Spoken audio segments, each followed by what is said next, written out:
జగన్మోహన్ రెడ్డి గారు ఏదైతే సంఘీభావానికి పరామర్శకి గోవర్ధన్ రెడ్డి గారిని అలాగే ప్రసన్నని వస్తున్నారో తప్పకుండా వేలాది సంఖ్యలో జగన్మోహన్ రెడ్డి గారికి స్వాగతం పలుకుతాం. తప్పకుండా నెల్లూరు ఏదైతే విధుల్లో వేలాది మందిగా జగన్మోహన్ రెడ్డి గారితో స్వాగతం పలుకుతామని చెప్పి మాత్రం దానికి సంబంధించిన మీరు కేసులు కట్టారంటే కట్టుకోండి.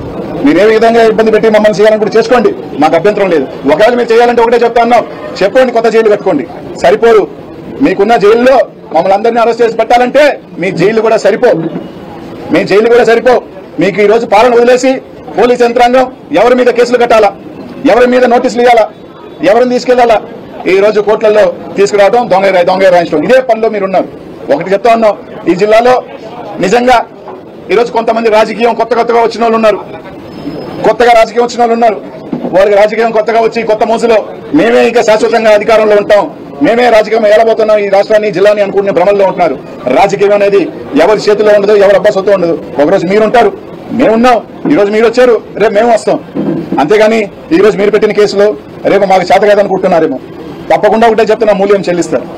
ఈరోజు మీకు ఇచ్చిన ప్రజల పరిపాలన చేయమని దాన్ని పక్కన పెట్టేసి ఏం చేస్తున్నారో పొద్దున్న లేస్తే అంటే ఎవరి మీద కేసు కట్టాలి, ఎవరిని భయపెట్టాలి, ఎవరిని తీసుకురావాలి, ఒకరిని తీసుకురావటం, దొంగ రాయించడం, వాళ్ళ మీద ఒక భయాన్ని నోటీసులు ఇస్తే వైఎస్ఆర్ కాంగ్రెస్ పార్టీ కార్యకర్తలు భయపడిపోయి రావాలనుకుంటున్నారేమో. మాకేమీ పోరాటాలు కొత్త కాదు. వైఎస్ఆర్ కాంగ్రెస్ పార్టీ ఏదైతే పుట్టినరోజు నుంచి ఈ రోజు దాదాపు 15-16 సంవత్సరాలు తీసుకుంటే దాదాపు ఇప్పటికే 10 సంవత్సరాలు మేము ప్రతిపక్షంలో ఉండి పోరాటం చేసిన వాళ్ళమే, ప్రతిపక్షంలో ఉండి జగన్మోహన్ రెడ్డి గారి కోసం కొట్లాడిన వాళ్ళమే, జగన్మోహన్ రెడ్డి గారి జైలు పోయినా ఇంత అండగా ఉండే వాళ్ళమే. రేపు కూడా మీరు కేసులు పెడతారనో భయపడే వాళ్ళు ఎవరు లేరు. కార్యకర్తలకి, నాయకులందరికీ కూడా చెప్తున్నాను, నెల్లూరు జిల్లాలో ఉన్న నాయకులకి, కార్యకర్తలు, వైఎస్ఆర్ ప్రెసిడెంట్ అందరికీ కూడా ప్రతి ఒక్కరిని కూడా కోరుతా ఉన్నాను. ఉదయగిరిలో ఉన్న సీతారాంపురం దగ్గర నుంచి తల దగ్గర ఉన్న సూలూరుపేటలో ఉన్న తల గాని, వెంకటగిరి గాని, ఇటుపక్క తెట్టు గాని, ప్రతి ఒక్క ఊర్ల నుంచి ఏదైతే మారుమూల జిల్లాలో ఉన్న సరిహద్దుల్లో ఉన్న ప్రతి ఒక్క కార్యకర్తను కూడా ఒకటి అడుగుతా ఉన్నాం, తరలి రండన్న, ఒక అడుగు ముందుకు మీరు వేయండి. తప్పకుండా రేపు జగనన్నకి మన అందరం కూడా నెల్లూరు జిల్లా సత్తా ఏందో చాటాల్సిన సమయం ఆసన్నమైంది. ప్రతి ఒక్కరిని కదిలి రండి. ఎంతమంది ఎన్ని పోలీసులను పెట్టి మీరు వేల మందిని పెట్టి ఆపుతారో అది కూడా చూస్తాం. పోలీసుల పని వదిలేసి రోడ్లో పడిగాపులు వేసి వైఎస్ఆర్ కాంగ్రెస్ పార్టీ కార్యకర్తలను ఆపే పనిగా ఈ రోజు పెట్టుకుంటున్న ఈ కూటమి ప్రభుత్వానికి బుద్ధి చెప్పాల్సిన టైం కూడా వచ్చింది. కాబట్టి అందరినీ అడుగుతాను, రండి. ప్రతి ఒక్కరు కూడా మీరు ధైర్యంగా మీరు అందరూ రండి. ఈ రోజు మేము అనుకుంటున్నాం ఒకటే, మేము జగన్మోహన్ రెడ్డి గారిని వస్తే ఏదో సాధారణంగా ఈ 2.5 నెలల్లో ఏదో 3,000 మందితో, 4,000 మందితో, 5,000 మందితో సాధారణంగా వచ్చి ఆయన పలకగా అనుకున్నాం. కానీ ఈ రోజు మీరు చేస్తున్న కట్టడి దానికన్నా రెట్టింపుగా రాబోతా ఉన్నాం, వస్తారు కూడా జనాలు. ఈ రోజు మేమేదో సింపుల్ గా జగనన్నని జైల్లో పరామర్శించి ఈ రోజు చేయాలనుకుంటే మీరేదో కట్టడి చేయాలనుకుంటున్నాం. రేపు జిల్లా అంతా కూడా ఏ విధంగా తరలి రావాలని, వస్తారని ప్రతి ఒక్కరిని కూడా కోరుతా ఉన్నాం. మీ కేసులకు చూసి భయపడో, లేకపోతే ఇంకో దేనికో భయపడో ఎవరు సిద్ధంగా లేరు. అలాగే పోలీస్ యంత్రాంగాన్ని కూడా మేము ఒకటే చెప్తాం. ఈ రోజు బాగానే ఉంది, మీరు రాజిస్తున్నారు.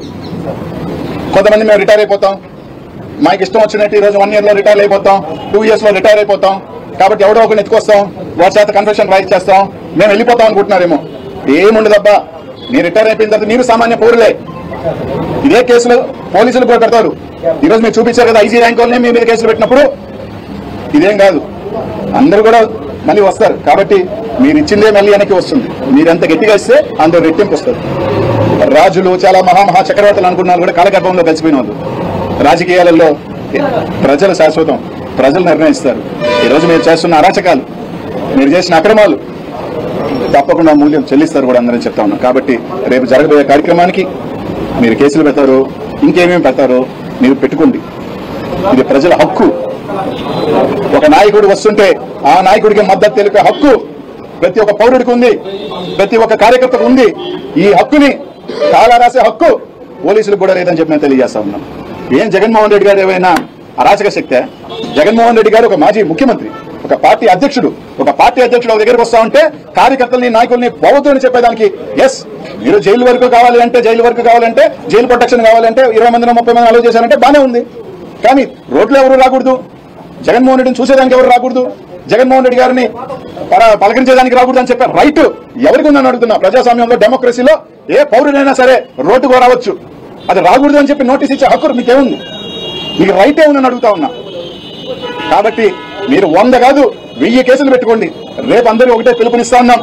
అన్నా ప్రతి ఒక్క వైఎస్ఆర్ కాంగ్రెస్ పార్టీ అభిమాని తరలి రండి. కేసులు పెడతారా? మీ అందరికన్నా ముందు కేసులు పెట్టుకునేదానికి నాయకులుగా మేము సిద్ధంగా ఉన్నాం. జగనన్నని, మన పార్టీని, వైఎస్ఆర్ కాంగ్రెస్ పార్టీని తప్పకొస్తే ఇంతకన్నా రేపు మీరు ఇళ్లలోంచి కూడా రావాలంటే కూడా రేపు ఆపే పని. రోజు హెలిప్యాడ్లు ఎవరు ఏమన్నంటే ఒక దొంగ కేసులు పెట్టి లోపల బిగించాలి. ఎవరైతే గొంతెత్తుతారో వాళ్ళు మాట్లాడండి. ఏం బిగిస్తే ఉంది, 4 రోజులు పెడతారా, 6 నెలలు పెడతారా? అందుకనే బెటర్గా చంపేరుగా, దానికి కూడా తెగబడే పరిస్థితికి వచ్చేసారు వీళ్ళు. ఎందుకంటే మనం చూసాం ఇళ్ల మీద దాడి చేసి వచ్చేసే ప్రసన్నాన్ని చంపేయాలనుకున్నారు.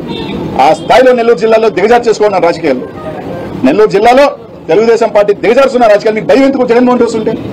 మీరంటున్నారు జగన్మోహన్ రెడ్డి గారికి ఏం లేదు, జగన్మోహన్ రెడ్డి గారు 11 ఎమ్మెల్యేలు వచ్చారు అంత హేళన చేస్తున్నారు కదా, కిందగా మాట్లాడుతున్నారు కదా.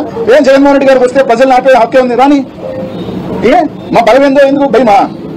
ఇది పోసుకుంటున్నారా? నడినెత్తి మీదకి వచ్చి కొట్టుకుంటా ఉంది. అహంకారం తీస్తాం, తోలు తీసి కింద కూర్చోబెడతాం. మీకు ఒళ్ళు ఒక్కొక్కళ్ళకి మీకు ఎక్కడెక్కడ ఉన్నాయో తెలియట్లా. మీకు అహంకారాలు పెరిగిపోయినాయి. మీకు ఆధిపత్యపు అహంకారంతో అధికారుల మీద దాడి చేస్తే మిమ్మల్ని ఎలా తీసుకెళ్లాలో, ఎలాంటి శిక్ష పడాలో మీకు ఖచ్చితంగా చేసి పెడతాం. మీకు ఇష్టారాజ్యంగా చేయకండి.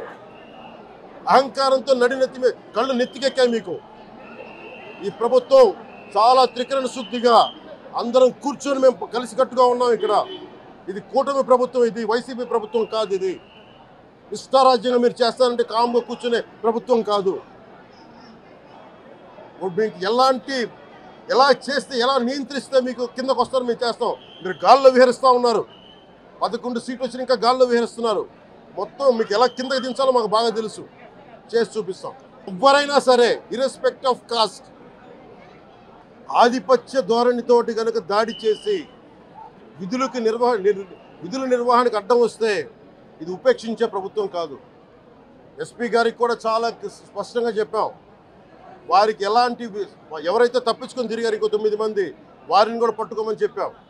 వారికి తగిన విధంగా కౌన్సిలింగ్ చేయాలి, అలాగే కఠినమైన శిక్షలు పడాలి.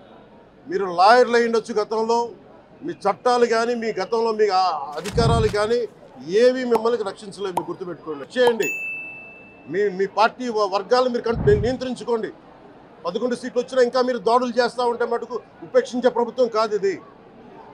అలాగే ముఖ్యంగా రాయలసీమ యువతకు చెప్తున్నాను, ఇలాంటి తప్పులు జరిగినప్పుడు, ఆధిపత్య అహంకారంతో దాడులు చేస్తున్నప్పుడు నిజంగా మీరు ఎదుర్కోండి. మేము అండగా ఉన్నాం.